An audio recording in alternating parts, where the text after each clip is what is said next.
habeen wanaagsan kuna soo dhawaada telefishinka BBC Somali qodobada wararkeena caawa ugu waaweyn waxa kamid ah dalka Kenya 20 qof oo lagu eedeeyay in ay musuqmaasuqeen 80 milyan oo dollar ayaa maxkamad la soo taagay waxa ku jira madaxa waaxda dhalinyarada qaranka yay tahay inay qaataan beeraha Koonfur Afrika cadaadis ayaa haysta xisbiga talada haya ee ANC inuu dhulka ka qaado cadaanka tirada kuna wareejiyo madowga faraha badan waxa uu ahaa qurba joog waxa uuna dib ugu soo laabtay Soomaaliya si uu dadka u jeclaysiiyo hidaha iyo dhaqankooda waxaynu waraysi idinkaga haynaa Axmed Xasan Sheekh oo ku shaqaysta farshaxanka dalka Kenya waxa maanta maxkamad lagu soo taagay 20 eedaysane oo kamid ah 54 qof oo loo haysto fadeexad musuqmaasuq oo la xiriirta lacag laga waayay laanta dhalinyarada lacagta la laayahay waxa ay gaaraysaa 80 milyan oo dollar oo la sheegay in lagu bixiyay mashaariic aan cadayn qiyaas ahaan 400 oo milyan oo dollar ayaa ka maqan qasnada guud ee dawladda sida lagu sheegay baaritaan madaxweynaha Kenya Uhuru Kenyatta ayaa 2013 ballan qaaday dagaal adag oo ka dhan ah musuqmaasuqa laakiin fadeexadan waxa ay ku noqotay dhabarjab dacwad-oogaha guud ee Kenya Nuruddin Haji ayaa sheegay inaysan jirin hab la maray that there was no procurement whatsoever there were no processes followed waxba lama soo iibin hannaan ma jirin dhammaan waxay ahaayeen isdabamarin iyo been abuur as I said there'll be phases we're looking forward to sidaan kuu sheegay waxaa jirayo tallaabooyin waxaan samaynaynaa baaritaan qoto dheer oo hannaanka ah waxaa kale oo dadka ay ka hadlayaan baaritaano hore oo aan waxba muujinin kuwaas xitaa waan baaraynaa siday ku dhacday haddaba fadeexadan musuqa waxa ay salka ku hayso iyo sida ay ku bilaabatay waxay noo haysa Suhayba Maxamed Badqas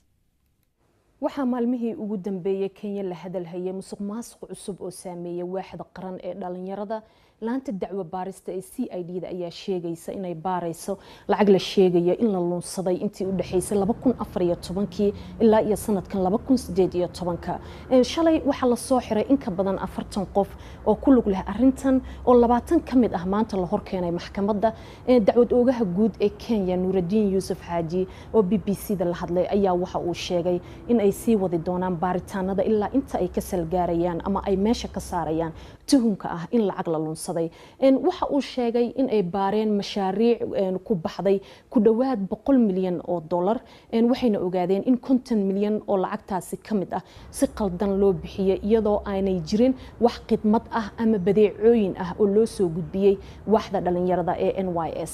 lacagta waxa loogu talagalay in lagu fuliyo mashaariic lagu horumarinayo dhalinyarada waxaana hormuud ka ahayd waaxdan dhalinyarada ee NYS ma aha markii ugu horeysay musuq ka dhaco waaxdaasi 2 sano ka hor waxa iscaasishay wasiirad kadib markii la sheegay in musuqmaasuq hareeyay isla laantan dhalinyarada ee NYS faahfaahin dheeraad ku saabsan warbixintan iyo kuwa kaleba waxaad ka heli kartaa bogga BBC Somali adigoo ka galaya mobilkaaga Koonfur Afrika waxa kordhay dhulka la qabsanayo bulshooyinka saboolka ah ayaan si sharci darro ah ku qaadanaya dhulka bannaan xisbiga talada haya ee ANC waxa haysta cadaadis ah inuu dhul siiyo madowga tirada badan waxa uu hadda ka fiirsanaya inuu dhul la wareego iyagoonan magdhow bixin taasi waxa ay qaar kamid ah cadaanka beeraleyda ah gelisay cabsi ah inay dhacaan rabshado la mid ah kuwii ka dhacay wadanka dariska la ah Zimbabwe markii Robert Mugabe talada u hayay Farxaan Maxamed Jimcaale ayaana ka waramaya duleedka magaalada Johannesburg beer cidla ah ayaa soo jiidatay 10 qoys oo bilaabay in ay dhulka calaamadaystaan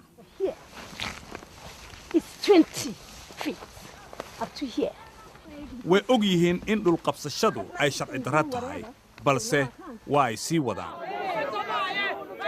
laakiin saacado gudahood booliiska ayaa yimid balse waa iska caadi waana ay ku sii faafaysaa dalka Koonfur Afrika waa arrin xanuun badan inaad i weydiisanin yahow waxaad fahmi lahayd haddii aniga aad i ahaan lahayd sida noloshaydu ay tahay weligaa ma fahmi doontid waa inaad la hadashaa walaalahaaga caddaanka ah oo aad weyddiisaa dhibaatada ay nagu hayaan carada noocaasi oo wax la fahmi karo dal ay dadka madowga ihi weli ay leeyihiin 8% dhulka beeraha ah cadaadiska hadda jira ayaana keenay xisbiga talada haye ANC ay ka hadlaan inay bedelaan dastuurka oo u ogolaado in beeraha caddaanka lagala wareego waan qabsan karnaa dhulka waa inaan qaadanno annagoo isticmaalayno sharciga nidaam dawlad mas-uul ah oo dimuqraadi ah laakiin si degdeg ah oo aan naloo sheegin halkaasi aada ama ha aadina waqooyiga Johannesburg beeralayda caddaanka ayaa roondo ku jira dhibaato ammaan miya halkan ka haysataa dhibaato badan darbigeenna ayay jebiyeen 2 toddobaad ka hor toddobaadkii hore waxay abuureen cabsi sida dhulkii la qabsanayay ee Zimbabwe waxyeeleeyay qaarna waxay qabaan isbeddel inuu dhaco waana sidan qaabka ay ku shaqayn karto koonfurta Johannesburg 26 jirkan Lerato Sanokomo ayaa qaadatay beer laga tagay iyada oo dawladda gacan ka helaysa waana arrin tusaale u ah kuwa kale waxaan u malaynayaa inaan u baahannahay xoogaa inaan dadaalno maalin kasta dhaqaale yar u helno oo aan wax soo saar bilowno ma guuldarraysan doonno qaar ayaa markiiba horey loo riixay tani waxay ahayd dhul si sharci darro ah lagula wareegay saacado ka hor intii aanan imanna dawladda ayaa baldoosyo ku qabatay ha noo yimaadeen oo hanala hadleen bani aadan ayaynu nahay kani waa dalkeenni waa dalkeenna laakiin ma ahan dhulkeenna waa dhibaatada haysta koonfur Afrika ee ay tahay in ay si degdeg wax uga qabato bal markana aynu eegno qodobo kale oo ku jira wararka maanta nin hubaysan ayaa toogasho ku dilay haweeney boolis ahayd iyo qof rayd ahaa magaalada Liège ee bariga Belgium ka hor inta aanay boolisku dilin magaciisa ayaa lagu sheegay Benjamin Herman oo 36 jir muqaadaraadka isticmaala ahaa wuxuuna xabsiga saaxiib kula noqday xaq jirin shalay ayuuna ka soo baxay madaxweyne Trump ayaa xaqiijiyay gacanyaro aad ugu dhow hogaamiyaha Kuuriyada Waqooyi Kim Jong Un inuu ku soo jeedo New York gudoomiye ku-xigeenka iyo madaxii hore ee sirdoonka General Kim Jong Chol ayaa la filayaa inuu ka qayb galo shir lagu soo nooleynayo kulankii la qorsheeyay ee Trump iyo Kim u dhaxeeyay mas'uul sare oo ka socda Kuuriyada Waqooyi ayaa isna sidoo kale lagu soo warramayaa inuu u duulay Singapore halkaasi oo kulanka la qorsheeyay uu ka dhacayo مسؤولين الجمهورية إسكاد وقولوا واقضي مدح بنانيدا الصومالي لان أيها شاكتاي إن أي ممنوعين لبدا تي في سوم نيوز إيا اس بي اس لبدا تلفزيون أي كو إيديين إن أي باهيين ورر إيا برنامجو dadka lagu kicinayo iyo in aanay dagaalka tukaraq dhaxdhaxaadka ahayn laakiin xafiiska TV-ga Som News ee Hargeysa ayaa wali shaqaynaya waxa ay iska fogeeyeen eedaha loo jeediyay ku dhawaad 50 dal oo Afrikaan ah ayaa horaantii sanadkan saxiixay heshiis ganacsi oo aaga ganacsiga xorta ee Afrika laakiin madaxweynaha Nigeria Muhammadu Buhari ayaa joojiyay saxiixa heshiiskaasi isagoo sheegay inuusan saxiixayn heshiis wax u dhimaya warshadaha iyo ganacsiga dalka haddaba si xaaladdan wax uga ogaano ayaan warbixintan idinkaga diyaarinay halkani waa shirkadda gawaarida ee Inoson waa shirkad sanado badan jirtay soo saarta baabuurta ku suntan astaanta waxa lagu sameeyay Nigeria asaasaha shirkaddan oo lagu magacaabo Innocent Chukwuma ayaa gawaaridooda gaarsiinaya dalka oo dhan waxa uu rajaynayaa inuu ballaariyo si uu u soo jiito suuqyo kala duwan oo ku yaal gobolka 5 sano ee soo socotana waxa aan soo saari doonaa 15,000 oo qaybood oo gawaari ah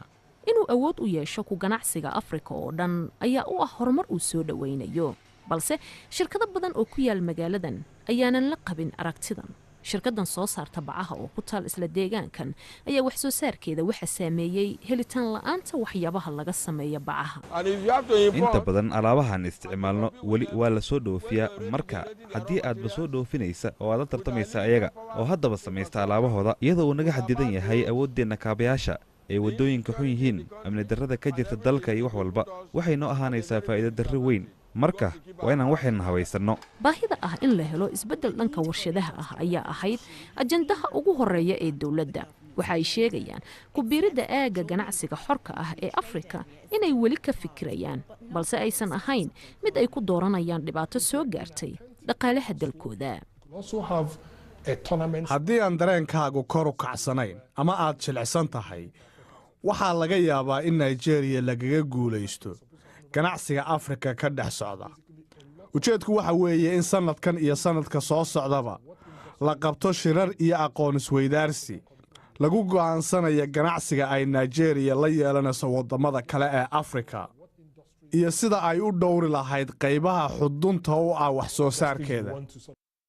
wasiirka ganacsiga ayaa sheegaya in ay soo socdaan hindisayaal badan oo lagu taageerayo hanaanka warshadaha hase yeeshee qaar ka mid ah caqabadaha haysta warshadaha Nigeria ayaan weli waxba laga qaban caqabadahaasi oo khatar ku ah jiritaanka waaxdaasi. markana wararka ciyaaraha ugu waaweyn ciyaartooyga kubadda cagta England u dheela Raheem Sterling ayaa difaacay taatuuga qoriga ee ku sawiran. wuxuu sheegay in ay la xiriirto aabihii kooxaha ka horjeeda qoryaha ayaa ku sheegay sawirka wax laga caroodo iyagoo ku eedeeyay ciyaartooygaasi in uu qoryaha wax la jeclaada ka dhigayo balse Sterling ayaa sheegay in ay ka tarjumayso ballantii uu markii yaraa u qaaday aabihii oo toogasho lagu dilay taasi oo ahayd in uusan qori taaban. Liverpool ayaa ogolaatay in ay la galaan heshiis ay ku qaadanayaan Fabinho oo dhaxda uga dheela Monaco. heshiiska ayaa ka badan $50 milyan. 24 jirkan reer Brazil ayaa naadiga horyaalka Europe finalkiisa soo gaaray ku biiri doona 1 July imaatinkiisana waxa ay ku soo aadaysaa marka uu tagayo Emre Can oo Juventus aadaya. waxa uu ahaa qurba joog waxa uuna dib ugu soo laabtay Soomaaliya si uu dadka Soomaalida iyo kuwa ajaanibta u jeclaysiiyo hidaha iyo dhaqanka. Axmed Xasan Sheekh waxa uu sameeyaa sawir gacmeedyada waxa uuna dukaan sawirada lagu iibiyo ku leeyahay garoonka diyaaradaha magaalada Muqdisho. alaabaha hidaha iyo dhaqanka Soomaalida iyo durjoogta ayuuna sidoo kale sameeyaa. artiska ma ahayn wax aan iskuul u galay wuxuu ahaa wax natural xag alla iga yimid. teeda kale hadeertaan wadanka waxaan ugu soo laabtay in aan dadki tuso hidihii iyo dhaqankeennii hore inkastoo aad ay ugu faraxsan yihiin. sawirada aan badanaa sameeyo waa fine art wax la yiraahdo oo waa wax clear ah wax cad sida xayawaanaadkoo kale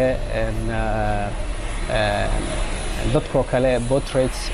sawir gacmeedka oo dadka wejiyadooda iyo la sawiraayo. waxaan sameeyaa oo ii dheer wax la yiraahdo oo adduunka loogu dhawaaqo abstract sawirada oo muuqaaladooda aan la dareemi karin inkastoo aad markii aad gudaha u sii fiiriso aad fahmaysid in ay yihiin wax micno bixinayo. waa garoonka meesha oo sidan kuu sheegay ugu amniga wanaagsan waaye aad loo amnigiisa aad xoogsan yahay. teeda kale dadka oo qurbaha ka yimid sida hadda aan kuu sheegayay ama ajaanibta ah waa ayaga dadka badanaa wax iibsada jecelna in wadankooda ay kala laabtaan waxyaabihii hidii dhaqankii oo hore sida hadda dukaanka aragteen oo kale waxa yaalo alaabihii hidii dhaqanka ahay oo sidii rasmiga ahay anna gacanta ku sameeyaa si ay labadaba mid u doortaan. dadka ajaanibta markay aan la kulmo ma oga ayaga inaan inta joogo laakiin markaan la kulmo waxay dhahaan qof noocaad oo kale oo waxaan samayn karo inuu wadanka joogo ma maleynaynba. marka oo ugu sheekeeyaa inay jiraan rag kale oo anoo kale ah. ugu dambeyntiina diyaaradaha droniska loo yaqaano ayaa khubarada cilmiga taariikhda bani aadanka awood u siiyey inay helaan naqshado ku sawiran dhulka saxaraha xeebta Peru. mas-uuliyiintan waxay sheegayaan in muuqaaladan ay ku jiraan daanyeer iyo haweeney qoobka ciyaaraysa kuwaasi oo la sameeyey in ka badan 2000 oo sano ka hor. cidna ma garanayso sababta loo sameeyey muuqaaladan. wararkan iyo kuwii ugu dambeeyayba waxaad kala socon kartaan oo aad ka helaysaan boggeena bbcsomali.com. intaas ayaan ku soo gabagabaynaynaa barnaamijkeenna caawa. intaan kulmi doonno habeen dambe aniga iyo asxaabtaba waxaan idinkaga tegaynaa nabad gelyo.